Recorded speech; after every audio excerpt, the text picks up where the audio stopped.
শহরের সবাই যখন গভীর ঘুমে আচ্ছন্ন, তখন একজোড়া চোখ শুধু জেগে থাকে। সেই চোখের জল কি কেবল তার নিজের জন্য, নাকি পুরো বাগদাদের ভাগ্য বদলে দেওয়ার জন্য?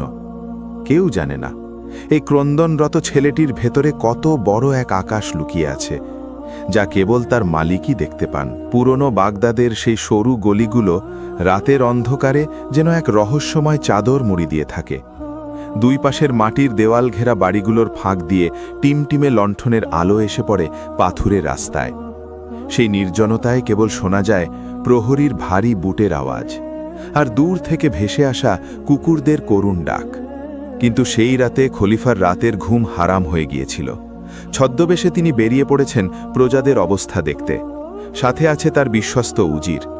কিন্তু হঠাৎ এক সরু গলি দিয়ে যাওয়ার সময় এক অদ্ভুত সুর খলিফার কানে এসে পৌঁছল। না, এটা কোনো গান ছিল না, এ ছিল এক আর্তনাদ যা বাতাসের বুকে থরথর করে কাঁপছিল। খলিফা থমকে দাঁড়ালেন। উজিরকে ইশারায় থামতে বলে তিনি এগিয়ে গেলেন সেই জীর্ণ কুটিরের দিকে।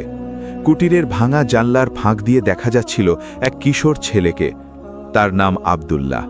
গায়ের রং রোদে পোড়া তামাটে, পরনে ছিঁড়ে যাওয়া মলিন কাপড়, কিন্তু তার চেহারায় এমন এক নুরানি আভা ছিল যা সেই অন্ধকার ঘরেও জ্যোৎস্না ছড়িয়ে দিচ্ছিল।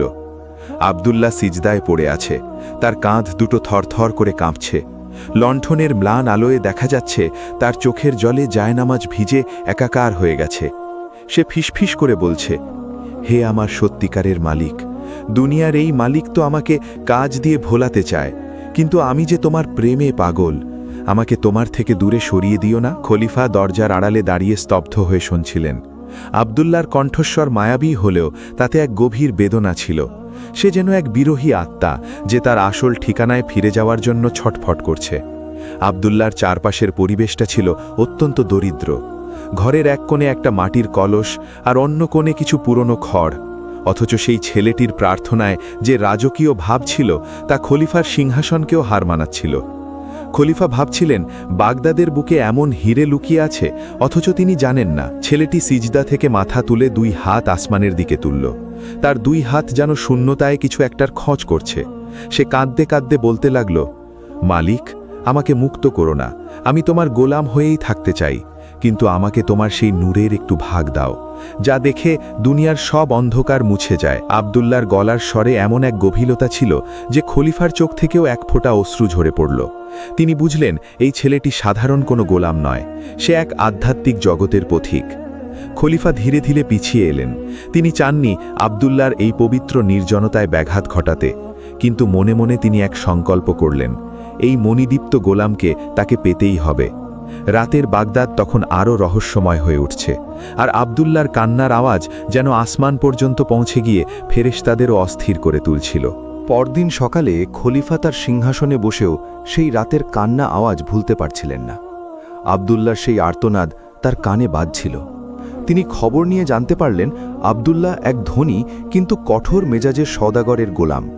সওদাগর তাকে দিয়ে সারা দিন অমানুষিক খাটুনি খাটায় আর রাতে একবেলা আধপেটা খাবার দেয়।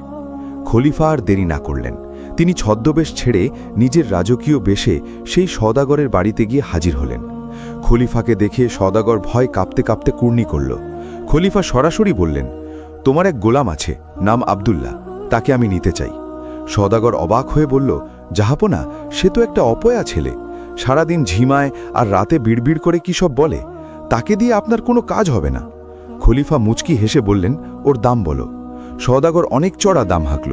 খলিফা দ্বিগুণ দিয়ে আব্দুল্লাহকে নিয়ে আসলেন। আব্দুল্লাহ যখন খলিফার সামনে এসে দাঁড়ালো, তার মাথা ছিল নিচু, তার চোখের পাতাগুলো ফুলে আছে রাতের কান্নায়। খলিফা তাকে পরম মমতায় বললেন, আব্দুল্লাহ, আজ থেকে তুমি আজাদ, তুমি আমার প্রাসাদে থাকবে, আমার পাশে বসবে। কিন্তু আব্দুল্লাহর মুখে কোনো আনন্দের রেখা দেখা গেল না, উল্টো তার চেহারায় এক বিষণ্ণতা ভর করল।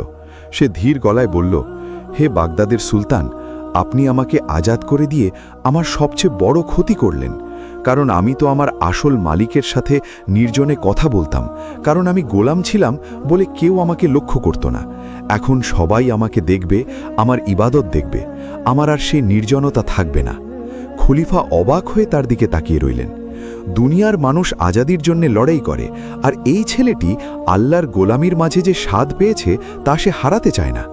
প্রাসাদে আব্দুল্লার জন্য আলাদা ঘরের ব্যবস্থা করা হলো, রাজকীয় খাবার, রেশমি পোশাক সবই তার সামনে রাখা হলো। কিন্তু আব্দুল্লাহ সেদিকে ফিরেও তাকালো না। সে সারা দিন প্রাসাদের এক কোণে বসে তাসবিহ পাঠ করত। রাতের অন্ধকার নামলেই সে তার সেই পুরনো ছিঁড়ে যাওয়া কাপড়গুলো পরে সেজদায় লুটিয়ে পড়ত। খলিফা আড়ালে দাঁড়িয়ে দেখতেন আব্দুল্লার ঘরের ভেতর থেকে এক অদ্ভুত সুগন্ধ বের হচ্ছে। মাঝে মাঝে মনে হতো ঘরের ভেতর কেউ যেন আব্দুল্লার সাথে কথা বলছে। আব্দুল্লাহ বলতো, মালিক, কেন আমাকে রাজপ্রাসাদে আনলে? এখানে যে বড় বেশি চাকচিক্য। আমি যে তোমার সেই ভাঙা কুটিরেই ভালো ছিলাম, যেখানে কেবল তুমি আর আমি ছিলাম। একদিন গভীর রাতে খলিফা দেখলেন আব্দুল্লার ঘর থেকে এক তীব্র আলো বিচ্ছরিত হচ্ছে। মনে হচ্ছে পুরো ঘর নূরে ভেসে যাচ্ছে। খলিফা দরজার কাছে যেতেই শুনলেন আব্দুল্লাহ ফুপিয়ে ফুপিয়ে কাঁদছে। সে বলছে, আল্লাহ, আমার পর্দা ফাঁস হয়ে গেছে। মানুষ এখন জেনে গেছে আমি তোমাকে ভালোবাসি। আমার আর এই দুনিয়ায় থাকার প্রয়োজন নেই। তুমি কি আমাকে তোমার কাছে ডেকে নেবে না? আব্দুল্লার গলার স্বর ক্রমশ ক্ষীণ হয়ে যাচ্ছিল। তার কণ্ঠের সেই করুণ আকুতি যেন দেয়াল ভেদ করে হৃদয়ে গিয়ে বিঁধছিল। খলিফা বুঝতে পারছিলেন আব্দুল্লার আত্মা এই নশ্বর দেহ ছেড়ে চলে যাওয়ার জন্যে ছটফট করছে। সে এক অদ্ভুত মায়াবী জগতে হারিয়ে যাচ্ছে, যেখানে কোনো পার্থিব পিছুটান নেই। ঘরের ভেতর হঠাৎ এক নিস্তব্ধতে নেমে এলো। খলিফা আর থাকতে পারলেন না। তিনি ধীরে ধীরে দরজা ঠেলে ভেতরে ঢুকলেন। দেখলেন আব্দুল্লাহ সেজদা করে আছে। চারপাশ থেকে সেই অদ্ভুত মেশক আম্বরের সুগন্ধ আরও তীব্র হয়েছে। লণ্ঠনের আলো তখন নিভে গেছে, কিন্তু ঘরটা এক অলৌকিক স্নিগ্ধ আলোয় ভরে গেছে। খলিফা আব্দুল্লার কাঁধে হাত রাখলেন, কিন্তু কোনো সাড়া পেলেন না। তিনি আলতো করে আব্দুল্লাহকে ডাকলেন, আব্দুল্লাহ, আব্দুল্লাহ। কিন্তু আব্দুল্লাহ তখন আর এই দুনিয়ার কোনো ডাক শোনার অবস্থায় নেই। তার আত্মা দেহ খাঁচা ছেড়ে প্রিয়তম মালিকের কাছে চলে গেছে। সেজদারতর অবস্থায় আব্দুল্লাহর ইন্তেকাল হয়েছে। তার গাল বেয়ে গড়িয়ে পড়া অশ্রু তখনও শুকায়নি। খলিফা স্তব্ধ হয়ে বসে পড়লেন। তিনি বাগদাদের বাদশাহ হয়েও আজ নিজেকে বড় অসহায় মনে করলেন। এক নিঃস্ব গোলাম তাকে বুঝিয়ে দিয়ে গেল যে প্রকৃত রাজত্ব সিংহাসনে নয়, প্রকৃত রাজত্ব হল আল্লাহর প্রেমে বিলীন হয়ে যাওয়ায়। খলিফা আব্দুল্লার কপালে একটা চুমু খেয়ে ডুকরে কেঁদে উঠলেন। তিনি ভাবলেন, আমি তাকে মুক্ত করতে চেয়েছিলাম, অথচ সে নিজেই নিজেকেই দুনিয়ার জেলখানা থেকে চিরোত্তরে মুক্ত করে নিল। পরদিন পুরো বাগদাদ ভেঙে পড়ল আব্দুল্লার জানাজায়। লোকমুখে ছড়িয়ে পড়ল সেই রহস্যময় গোলামের কথা, যে রাতে আল্লাহর সাথে কথা বলত। আব্দুল্লার জানাজা পড়ার সময় এক অদ্ভুত ঘটনা ঘটল। আকাশ থেকে এক ঝাঁক সাদা কবুতর এসে জানাজার খাটিয়ার উপর ছায়া দিতে লাগল। বাগদাদের সেই সরু গলিগুলো আজ যেন আব্দুল্লার বিদায় শোকাতুর।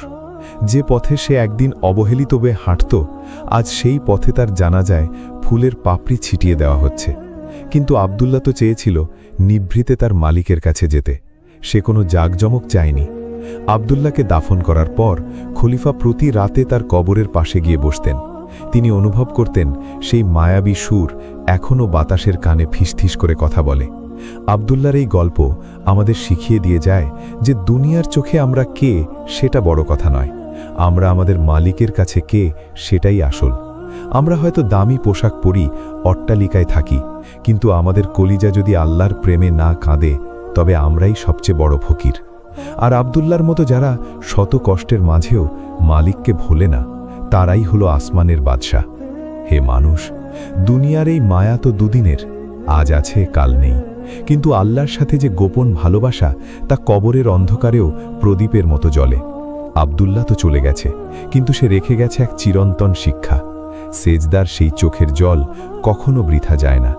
সেই জল দিয়ে জাহান্নামের আগুন নেভানো সম্ভব।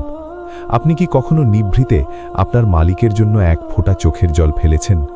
যদি না ফেলে থাকেন, তবে আজকের রাতটি হতে পারে আপনার পরিবর্তনের রাত। আব্দুল্লাহর মতো আপনিও হয়ে যান আপনার রবের প্রিয় এক গোলাম, যার জন্য জান্নাতের দরজাগুলো অধীর আগ্রহে অপেক্ষা করছে। শেষ রাতের সেই নীরবতায় নিজেকে সঁপে দিন, কারণ সেখানেই লুকিয়ে আছে প্রকৃত শান্তি ও মুক্তি। ভিডিওটা যদি তোমার মনে একটুও ছুঁয়ে যায়, তাহলে একটা লাইক দিয়ে পাশে থাকো। আর কমেন্ট করে জানাও তোমার অনুভূতি। তোমার একটা কথা হয়তো আরেকজনের হৃদয় বদলে দিতে পারে। আর এমন গল্প পেতে চ্যানেলটা সাবস্ক্রাইব করে সাথে থাকো। সবশেষে তুমি কোন জেলা থেকে আমার এই ভিডিওটা দেখছো অবশ্যই কমেন্ট করে জানাও। আল্লাহ হাফেজ।